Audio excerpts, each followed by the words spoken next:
My 6-minute pitch video, did you notice how I opened my presentation? Two things happened. One, I did not thank the buyer for meeting me or attending the phone call. Instead, I said, hey, we talked about getting together and here we are. It's good we were both able to schedule the time. If your team is ready, mine is ready, I'm ready to go. Let's make use of the time scheduled and get started.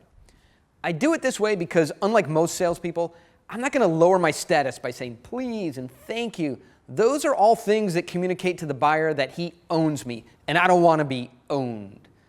The second thing, I do not talk about my product, right? I open with an idea.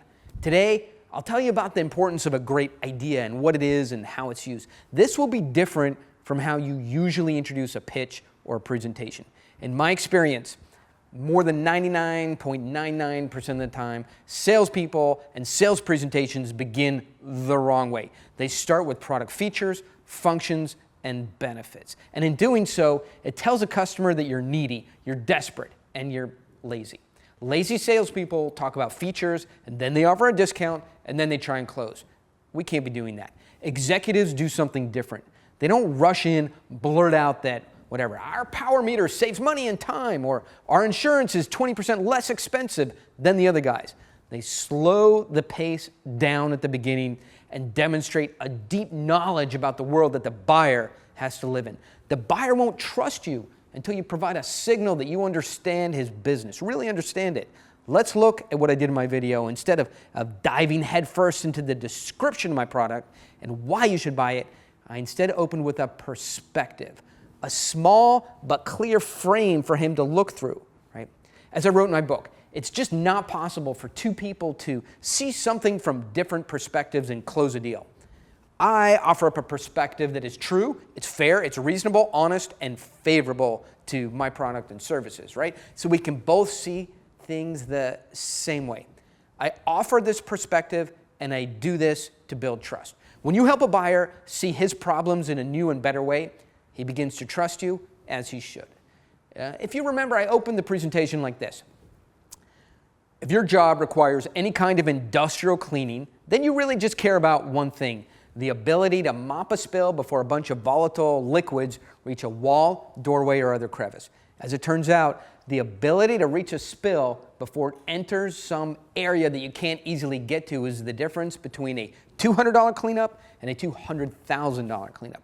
This presentation is about our business in the industrial cleaning industry and how we make money providing cleanup. Doing it this way, it tells your customer a few things. You're a serious executive who knows what he's doing. Number two, you're not a sales rep chasing an order to make quota. And number three, you understand the key problems that buyers face. From the very start, I've established that I'm someone with credibility. But more importantly, I'm starting to establish this. I do not need to do business with you. I'm not chasing your business. What I am trying to do is decide if I want to do business with you.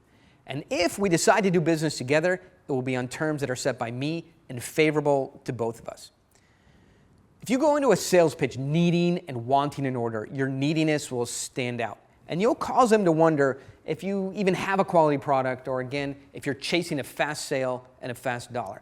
Buyers who sense you're needy will immediately deflect your sales efforts, and they'll control you. I'll say that again. Buyers who sense you're needy will immediately detect your sales efforts, and they'll try and control you. Here's how to think about the first 60 seconds when you're in front of a buyer. You're not there to recite features or take an order. You are there to establish a pecking order, to communicate your authority, to build up your status, and to create a desire for your product. Establishing this up front changes everything. There's a reason why top-performing salespeople are called account executives. They're not selling to a client, they're doing business with a peer. That's how you start, with an idea. It's simple, it's elegant, it's intelligent, it's executive-like and professional. That's the pro way to do this. And then look for my email. Your next lesson in this mini course covers the correct way to introduce your solution. And it's not what you think. There's one important thing you just have to do before you even mention a single feature of your product. That's coming up, and I'll see you then.